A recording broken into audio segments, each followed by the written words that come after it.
It was a simple tweet about human rights that outraged Saudi Arabia. The government has now suspended flights and ended trade ties with Canada. But is international criticism enough to improve human rights in the kingdom? This is Inside Story.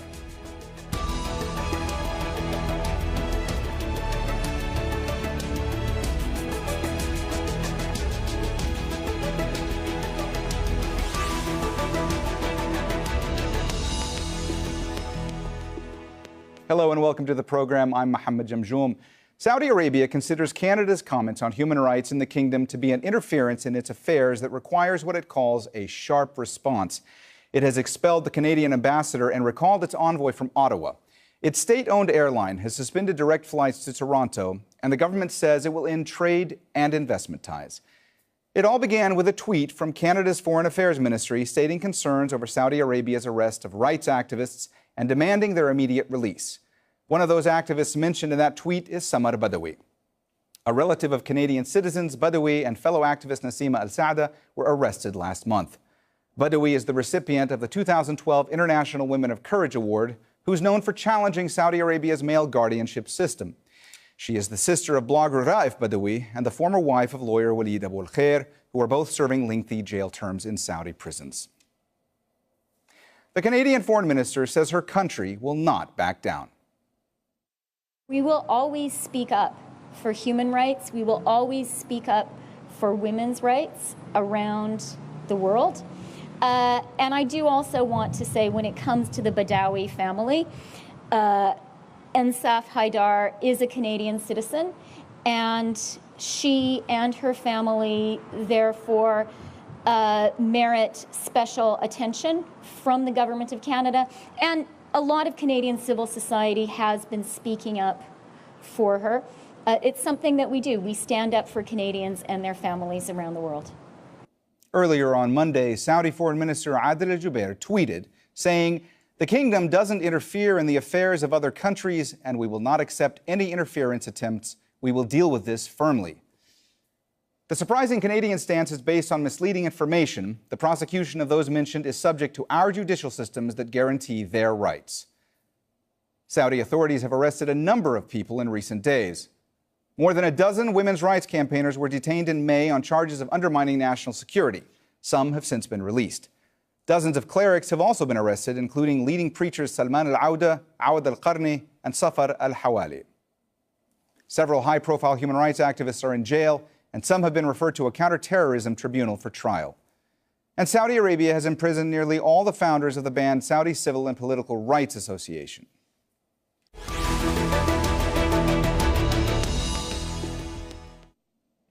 All right, let's bring in our panel. Joining us in London, Rathna Begum, a senior researcher in women's rights at Human Rights Watch. In Leeds, Sultan Barakat, director of the Center for Conflict and Humanitarian Studies at the Doha Institute. And in Washington, D.C., Imad Harb, Director of Research and Analysis at the Arab Center, Washington, D.C. Welcome to you all. Rathna, I want to start with you. We are really in uncharted territory these days when it comes to detention of activists in Saudi Arabia. I mean, there was a time not that long ago when the arrest of so many prominent women might be viewed as something that would engender a lot of anger in Saudi society. Isn't that the case? Absolutely. This is an unprecedented and unrelenting crackdown on all forms of dissent and criticism in the country. Now, the difference this time is that it's highly unusual for the Saudi authorities to, one, actually detain the activists and at the same time take credit for their reforms. In previous times, of course, they've arrested and harassed and intimidated activists, but never in a manner in which there was a concerted campaign of arrests. Before, it was always in relation to something. So the women defied the driving ban, so they were arrested. So it was sudden acts that led to them actually being arrested. This time round, they were rounded up and arrested in the middle of the night from their homes in such a concerted way with a smear campaign, something we've not seen before either. Saudi authorities are launching a very social media campaign to malign the reputation within Saudi Arabia, and at the same time trying to make sure that they have a PR-savvy campaign in order to ensure that the Saudi Crown Prince Mohammed bin Salman is able to take full credit for the reforms that these women have been championing for years. Imad, let me ask you, does this crackdown and also this rift now with Canada, Does this have a risk at all of backfiring on Crown Prince Mohammed bin Salman from either inside or outside the kingdom? Well, tell you the truth, I mean, how can it not backfire on him? Unfortunately, this is an almost irrational action. I mean, it's just an emotional impulse, and he acted on it.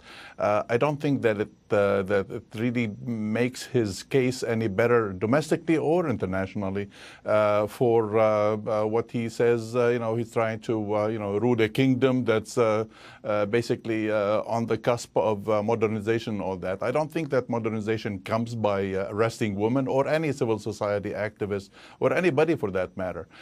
So I really doubt that this is going to help the Saudi cause at all. Sultan, does the fact that Canada granted citizenship in early July to Insaf Haider, who is the wife of jailed Saudi blogger and activist Raif Badawi, does that play into this? I mean, how angry was Saudi Arabia about that? And has that added, fuel to this fire, that emerged because of the tweet? Well, I think the citizenship was granted earlier this year, but the asylum was given back in 2015. And Raif Badawi was imprisoned in Saudi Arabia in 2012. So Canada, in a way, has something to justify why they should be concerned about what's going on in Saudi Arabia.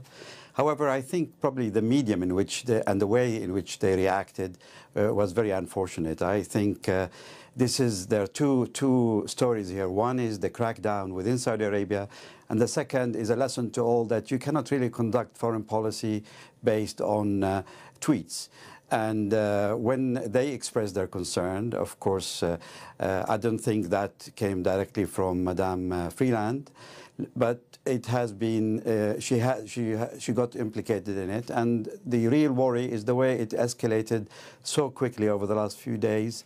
And I think, again, the Saudi totally irrational responses or series of responses that followed that tweet have made the situation much worse. And in these circumstances, I think it will very quickly grow beyond that initial family problem and the sister-in-law of Raif Badawi. Rathna, if we could just step back for a minute, because our viewers are hearing a lot of names they may not be familiar with, Saudi human rights activists, both female and male, who have been detained the past few months. Let's talk specifically for a moment about Samar Badawi. She is the person who was mentioned by name in that tweet by the Canadian embassy in Saudi Arabia. Let's talk for a moment about Samar Badawi. Of course, she's known for being a very prominent human rights activist herself, a recipient of a U.S. State Department award in 2012, formerly married to Walid Abul Khair, a very prominent rights lawyer in Saudi Arabia who's been jailed, sister of Raif Badawi, very prominent blogger who's in jail in Saudi Arabia. Why would she be targeted now? That's the question that's actually been on many people's minds who actually know Samar Badawi. Samar is a prominent women's rights activist, not, as you say, not just awarded, but for the very activism that she's campaigned on in Saudi Arabia. She herself was a victim of the abusive male guardianship system. She fought in the courts to remove the guardianship from her father to her brother. She also sued the government in a number of occasions because of discriminatory policies, like, for instance, the driving ban. So she sued the government in trying to ensure, because they didn't give her a driver's license back some years ago. She also sued the government for not allowing her to stand in the municipal council elections, a fight that they later won because in part of these actions. Now, Samar had actually gone fairly quiet. There was an intimidation campaign by the authorities against women's rights activists, and they were clearly concerned about that. Some of them may still be speaking to the media around the time of the driving ban being lifted, because that was a time when international journalists were flying into Saudi Arabia to cover this reform. And so a lot of these women were arrested, but Samar wasn't. And why she's been arrested now is unclear, but she is not the only one who's been arrested. 2 other women have also been arrested. And it seems as if they're trying to get rid of all vestiges of activists who may have the potential to speak out, or, just to make it very clear that you simply, even for your previous activism, you cannot stay within the country without being prosecuted. And just to be aware, Samar Badawi actually had a travel ban on her before she was actually arrested, and this has been going on for some time now. Ahmad, U.S. leadership, has been close for decades with Saudi Arabia, but, they have been critical in the past, at least somewhat, of human rights policies in Saudi Arabia. That seems to have stopped with the Trump administration. Is the fact that the U.S. is no longer being vocal when it comes to perceived rights abuses in Saudi Arabia. Is that emboldening the Saudi regime? Well, it's unfortunately, yes. The White House has basically absconded on the issue of protecting democracy and human rights around the world, and including in the Gulf. And Saudi Arabia is one of those states which Washington basically tries always to avoid, to criticize. But yeah, I mean, last year's State Department report on human rights mentioned issues of trespasses and things like that in Saudi Arabia. But yes, on the other hand, I'd say that maybe the current Saudi leadership is not necessarily waiting for the Trump administration to approve or disapprove of what they're trying to do. They have a program. They have a program of modernization, all that, and they think that all of this is going to affect their modernization efforts, which is definitely wrong. So I doubt that the Trump administration, whatever the Trump administration does or criticizes or does not criticize, I think the Saudi leadership will continue to do whatever it wants to do regarding human rights and democratic development. Sultan, critics of Canadian Prime Minister Justin Trudeau have charged that he has not been strong enough in the past of his criticism of Saudi Arabia. And they say the fact that he is allowing arms deals to Saudi Arabia that were negotiated before his tenure to go through, that shouldn't happen. And some have said that this criticism that has come up in the last few days is really just essentially a PR move to deflect criticism that he's been receiving because of the arms deal. What do you say to all that? Is there merit to that? Well, Canada, like Sweden and other Scandinavian countries, have declared human rights and feminist agenda very much central to their foreign policy. And they've been very proud of this. They go around the world speaking about this policy. And I think that has raised expectations, particularly within human rights corners, advocates, southern countries mostly, that they expect a stronger stand from Canada and those countries that are fast developing a lobby in that direction. Now, that hasn't been forthcoming. And of course, the real disappointment has been around Yemen. The whole intervention in Yemen attracted very little criticism from those countries, direct criticism, and from the Americans as well. Now, I go back to the point that I think it's been an unfortunate incident, and had the Saudis chosen not to respond to the tweet, probably nobody would have noticed it, or very few would have noticed it. I don't think conducting foreign policy and affecting change in Saudi Arabia is going to be carried out on Twitter. I think the Canadians should have and could have written to the Saudis, shown more support, and they may be behind the scenes they're doing all this, and the Saudis are not responding. But there are other channels to place pressure on the Saudis at this very important, critical time, given their agenda of modernization and given their very broad interventions around the Middle East. So they do need critical friends.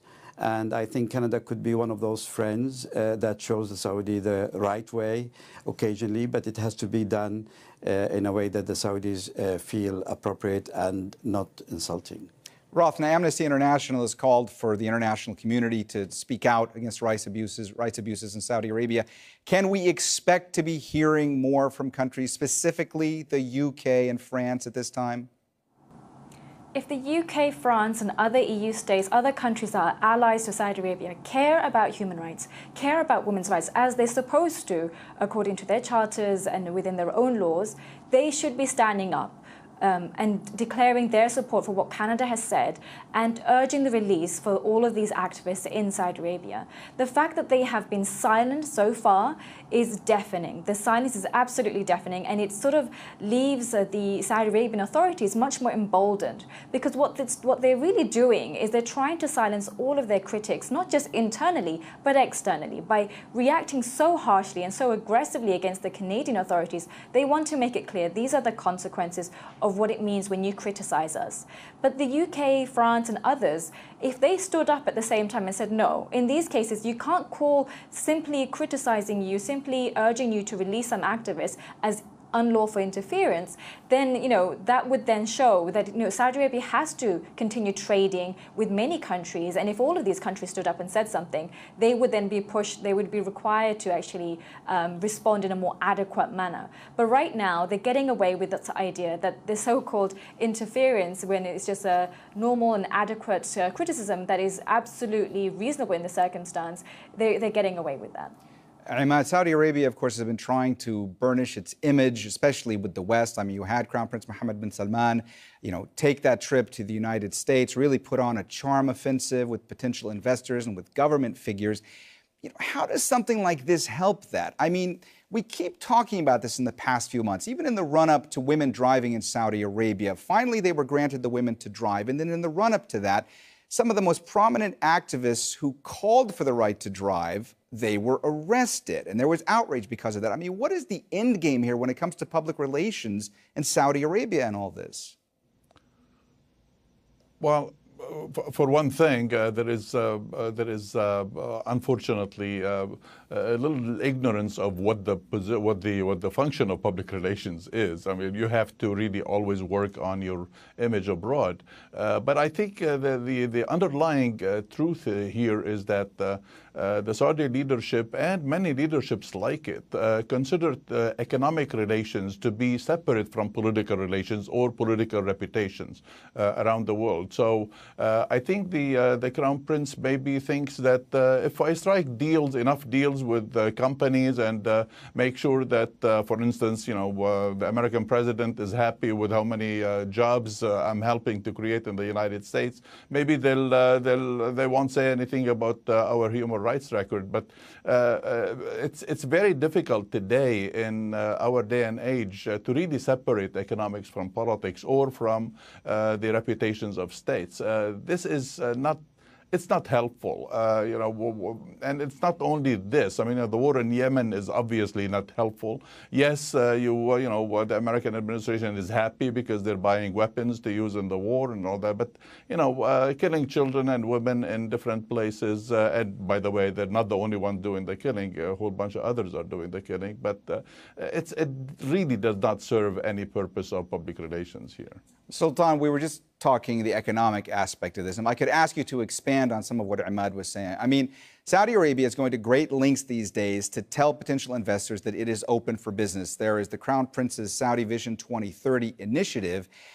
How does this help that? At a time when they're trying to bring investors to Saudi Arabia, wouldn't potential investors be scared?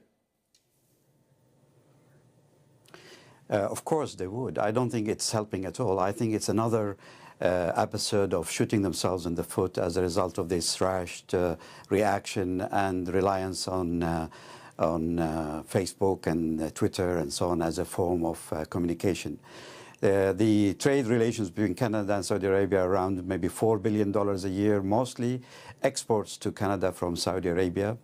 And they have a huge program of higher education. Saudi is going to Canada for education, health, etc. And stopping all this all of a sudden is really causing a lot of hardship to the Saudi citizens themselves first. To suddenly expect students to switch and look for other places where they cannot continue their studies in Canada, or to ask patients to look for alternative sources of medication and so on. It's too difficult for those individuals. And I think the Saudis should show more concern to their own citizenship and really react in a much more measured way, which is becoming extremely difficult given the way Mohammed bin Salman seems to have given the rein to some of his advisors to conduct policy over Twitter. The moment they tweet, it's very difficult to retract. They find it too embarrassing to say sorry. Even when they published this very unfortunate image of an aircraft flying towards Toronto, in English, they apologized. In Arabic, they did not dare to apologize. They just withdrew it. Now, I think someone should really be taking control And if Saudi Arabia and Mohammed bin Salman is serious about his modernization reform, Sultan, I'm sorry to interrupt. I should just mention there was an apology by those who issued that tweet of the plane, the image of the plane. There was an apology that was issued hours after that was tweeted. There was an admission that it was inappropriate, but the text in Arabic never said sorry.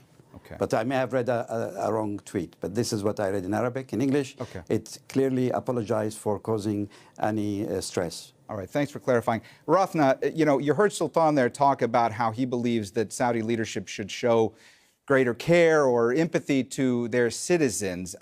Is there any way to actually gauge what Saudi citizens are feeling? I mean, clearly, people in Saudi Arabia are afraid to speak out because of the repercussions. If they're seen to be seen criticizing the government, there could be severe consequences. So can you actually gauge what the Saudi public feels about what the government is doing right now? Unfortunately, you can't. We have no idea really what the vast majority of Saudi Arabians really feel about what the government is doing. I think there is a genuine concern, of course, that the Saudi authorities are really cracking down on dissent, but the fear now has penetrated that they cannot say anything. I mean, these are Saudi Arabians who are prominent on social media. They're like one of the biggest users of Twitter in the country, in the world, I mean. And yet, when you look at the kind of reactions like of what's happening with Canada, the vast majority of those attacking and the sort of the things that are happening are usually Twitter bots. They're usually done in a certain kind of manner that suggests these are on recruits. These are not regular Saudi Arabians who are showing outrage about what Saudi Arabians are doing, about what Saudi Arabians' allies are saying about them. And so it's not really clear what the Saudi Arabians are able to say or think. We will never really know because the Saudi authorities will not allow a polling, won't allow for the outrage to really to come out in public.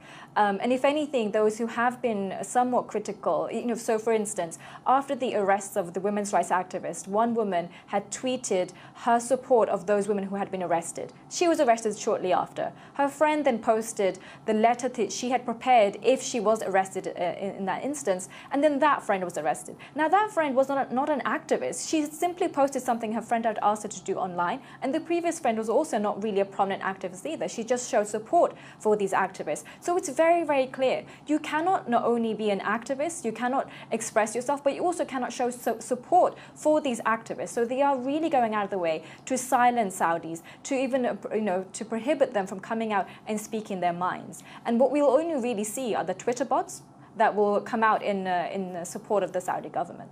Sultan, we don't have a whole lot of time left. I want to leave you with the last word here. This is not expected to have much of an impact on Canada's economy. Are the biggest losers here going to be those 15,000 or 16,000 students that potentially will have to leave Canada and get education elsewhere now, these Saudi students? In the immediate terms, I think it is the Saudi students and patients who are going to suffer most, and those who do normal business, holidaying, traveling directly between Saudi Arabia and Canada. But in the long term, if this escalates further, I mean, there is a $13 billion deal, or at least initiated deal between Saudi and Canada to provide them with armored vehicles. And maybe this is a good reminder. In a way, there could be a silver lining to all this, is that you can't buy your way over issues, global issues of human rights that have become more and more central in the way we conduct our affairs. Sovereignty is important. Intervention is not acceptable. But increasingly, human rights are, there's a global agreement that you can and you should interfere and maybe make some noises or highlight issues. And only in extreme cases it could justify a responsibility to protect in certain circumstances. Now, that, of course, is not going to reach that level. But I think it's good that Canada has spoken out. It's important that other countries do the same. But we should do it in a medium and in ways, in the channels that are established for doing this sort of business through, embassies and foreign policy mechanisms. All right, we're going to have to leave it there. We are out of time. Thanks so much to all our guests, Rathna Begum, Sultan Barakat, and Ahmad Harb. And thank you, too, for watching. You can see the program again anytime by visiting our website, aljazeera.com. And for further discussion, go to our Facebook page. That's facebook.com/AJ Inside Story. You can also join the conversation on Twitter. Our handle is @AJ Inside Story. From me, Mohammed Jamjoom, and the entire team here, bye for now.